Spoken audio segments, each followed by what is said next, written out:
नमस्ते दोस्तों। सुम invest YouTube channel पे स्वागत है। क्या आपने कभी अपने बैंक अकाउंट को देखा है और सोचा है कि शायद आपने गलती से गरीब लाइफ प्रीमियम का सब्सक्रिप्शन ले लिया है? आप दिन रात मेहनत करते हैं, पूरी ईमानदारी से काम करते हैं, लेकिन वो जो करोड़पति बनने का सपना है या वो पहले 50 लाख या 1 करोड़ जोड़ने का गोल है, वो ऐसा लगता है जैसे किसी यूनिकॉर्न को ट्रेन करना नामुमकिन। लेकिन एक सच बताऊं, अमीर बनना या अपनी पहली बड़ी वेल्थ क्रिएट करना सिर्फ उन लोगों के लिए नहीं है जिनके पास पुश्तैनी जायदाद है या जिन्होंने लंच के पैसों से क्रिप्टो खरीद लिया था। सच ये है कि वेल्थ बिल्डिंग एक साइकोलॉजी है, एक सिस्टम है। और जो बात आपको सबसे ज़्यादा हैरान करेगी वो ये है कि पहला 10 लाख या 50 लाख जोड़ना ही सबसे मुश्किल है।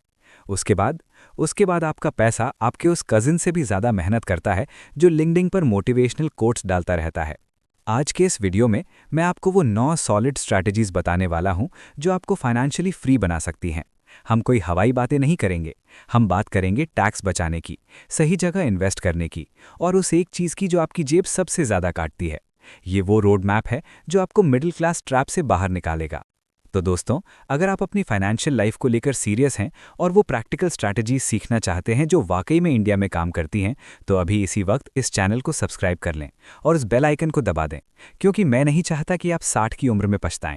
एक लाइक तो बनता है बॉस, क्योंकि आज का ज्ञान आपकी लाइफ बदल सकता है। चलिए शुरू करते हैं। सबसे पहले एक बात समझिए, पैसा जोड़ना सिर्फ चाय या समोसे का खर्चा बचाने के बारे में नहीं है। लोग सोचते हैं कि अगर वो नेटफ्लिक्स बंद कर देंगे तो अमीर बन जाएंगे। नहीं, आप बाल्टी में पानी भर रहे हैं, लेकिन अगर बाल्टी में छेद है तो सब बेकार है। हमें उन छेदों को भरना है। अमीर लोग ये जानते हैं कि पैसा बचाना नहीं, पैसे को काम पर लगाना असली गेम है। तो आइए उल्टी गिनती शुरू करते हैं उन 9 तरीकों की। Strategy number 9, tax optimisation. Tax बचाओ, अमीर बनो। Number 9, tax optimisation. इंडिया में हम टैक्स को गाली देते हैं, लेकिन उसे बचाने के लिए स्मार्ट प्ले नहीं करते। टैक्स आपके सबसे बड़े खर्चों में से एक है। सरकार खुद चाहती है कि आप सेक्शन 80C, 80D या NPS का इस्तेमाल करें। अगर आप 10 लाख रुपए कमा रहे हैं और टैक्स में 1 लाख रुपए दे रहे हैं बिना किसी प्लानिंग के, तो आप अपनी वेल्थ में आग लगा रहे हैं। Indian example, PPF, public provident fund, ELSS, equity linked saving scheme या NPS। जब आप ELSS में पैसा डालते हैं तो आपको टैक्स छूट मिलती है और साथ ही मार्केट का रिटर्न भी। ये वैसा ही है जैसे इन्वेस्टमेंट पर डिस्काउंट मिलना। तो अपने CA से बात करें या खुद रिसर्च करें, टैक्स बचाना भी कमाई है। स्ट्रैटेजी नंबर 8, एम्प्लॉयर मैचिंग, मुफ्त का पैसा। Number 8, employer matching, EPF। ये वो पैसा है जो टेबल पर पड़ा है और आप उसे उठा नहीं रहे। अगर आप जॉब करते हैं तो आपका एम्प्लॉयर आपके PF में कुछ हिस्सा डालता है। ये बेसिकली फ्री मनी है। ये आपको डे 1 पर 100% रिटर्न जैसा फील नहीं देता, लेकिन ये आपके रिटायरमेंट का सबसे बड़ा पिलर है। बहुत से लोग अपनी सैलरी इन हैंड ज़्यादा लेने के चक्कर में PF कम कटवाते हैं। ये गलती मत करना। ये फोर्स्ड सेविंग ही आपको करोड़पति बनाएगी। Strategy number 7, additional income streams. सिर्फ बचत से काम नहीं चलेगा, कमाई बढ़ानी होगी। लिव बिलो योर मीन्स अच्छी सलाह है, लेकिन एक्सपैंड योर मीन्स उससे भी बेहतर है।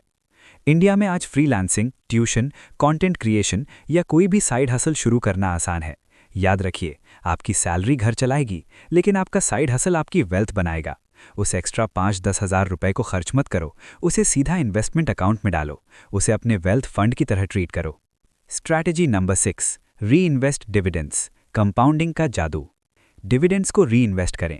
जब आपको शेयर मार्केट या म्यूचुअल फंड से थोड़ा प्रॉफिट या डिविडेंड मिलता है तो उसे पार्टी में मत उड़ाओ। आइंस्टाइन ने कहा था, कंपाउंड इंटरेस्ट दुनिया का 8वां अजूबा है।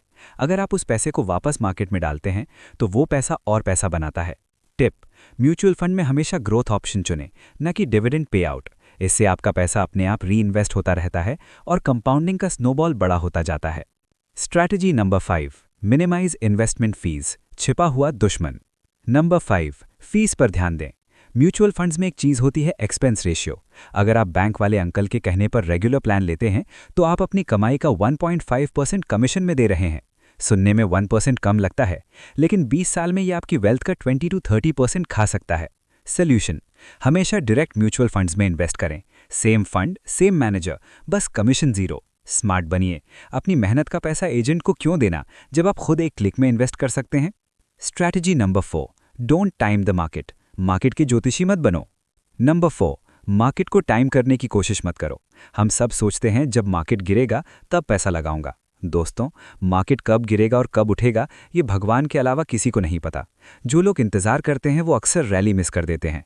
एसआईपी का बोरिंग तरीका ही सबसे बेस्ट है। चाहे मार्केट ऊपर हो या नीचे, आपकी एसआईपी जानी चाहिए। जब मार्केट गिरता है आपको ज़्यादा यूनिट्स मिलती हैं, जब बढ़ता है तो वैल्यू बढ़ती है। बस टिके रहो। Strategy number 3, choose right investments, index funds. Number 3, सही इन्वेस्टमेंट चुनें। आपको अगला हर्षद मेहता या वॉरेन बफेट बनने की ज़रूरत नहीं है। आपको बस इंडिया की ग्रोथ स्टोरी का हिस्सा बनना है। निफ्टी 50 या सेंसेक्स इंडेक्स फंड्स में पैसा लगाओ। इसका मतलब है आप इंडिया की टॉप 50 कंपनीज जैसे रिलायंस, टीसीएस, एचडीएफसी, इन्फोसिस में एक साथ पैसा लगा रहे हैं। ये स्टॉक्स और स्पेकुलेशन से कहीं ज़्यादा सुरक्षित है। अगर इंडिया ग्रो करेगा तो आपका पैसा ग्रो करेगा। Simple. Strategy number 2, avoid lifestyle inflation, दिखावे का खर्च। और अब आते हैं नंबर 1 पर, वो स्ट्रैटेजी जो आपकी जेब में सबसे ज़्यादा पैसा वापस डाल सकती है। हाउसिंग कॉस्ट्स, घर का खर्च। इंडिया में हमारे दिमाग में डाला जाता है अपना घर तो होना ही चाहिए, और हम 25 साल की उम्र में भारी भरकम होम लोन ले लेते हैं। आपकी सैलरी का 40 to 50% हिस्सा ईएमआई में चला जाता है। सोचिए अगर वो 40% पैसा आप स्टॉक मार्केट या बिजनेस में लगाते तो क्या होता। मैं ये नहीं कह रहा घर मत लो, लेकिन तब लो जब आप फाइनेंशियली तैयार हों। शुरुआत में रेंट पर रहना या रूममेट्स के साथ रहना या छोटे घर में रहना आपको लाखों बचा कर दे सकता है। अगर आप अपने हाउसिंग कॉस्ट को अपनी इनकम के 20 to 30% के अंदर रख पाएं तो आप बाकी पैसा वेल्थ क्रिएशन में लगा सकते हैं। ये एक डिसीजन आपको 10 साल जल्दी रिटायर कर सकता है। होस्ट थोड़ा रिलैक्स्ड मूड में। तो दोस्तों, ये थी वो 9 बातें। सुनने में सिंपल लगती हैं लेकिन करने में पसीने छूट जाते हैं। लेकिन जो कर लेता है वही गेम जीतता है। अगर आपको लगता है कि इन 9 पॉइंट्स में से किसी एक ने भी आपकी आंखें खोली हैं तो प्लीज़ इस वीडियो को लाइक करें। और हाँ, अपने उस दोस्त के साथ शेयर ज़रूर करें जो अभी अभी जॉब में लगा है या जो आईफोन लेने की प्लानिंग कर रहा है। उसकी मदद कीजिए। इंस्पिरेशनल मोन्टाज या होस्ट का क्लोजअप। अंत में बस इतना कहूंगा कि पहला 10 लाख या 1 करोड़ जोड़ना एक पहाड़ चढ़ने जैसा है। शुरू में बहुत जोर लगेगा, रिजल्ट नहीं दिखेगा, लेकिन एक बार जब आप उस पीक पर पहुंच गए तो कंपाउंडिंग की ग्रेविटी आपको अपने आप ऊपर खींच लेगी। आज आप जो पैसा बचा रहे हैं और इन्वेस्ट कर रहे हैं वो आप अपने फ्यूचर सेल्फ यानी भविष्य के आपको गिफ्ट दे रहे हैं। तो आज ही शुरू करें। एक एसआईपी, एक बजट, एक सही फैसला। मैं हूं Sumit from sum invest YouTube channel और मैं मिलूंगा आपसे अगले वीडियो में। तब तक के लिए कमाते रहिए, बचाते रहिए और लाइफ एंजॉय कीजिए। जय हिंद।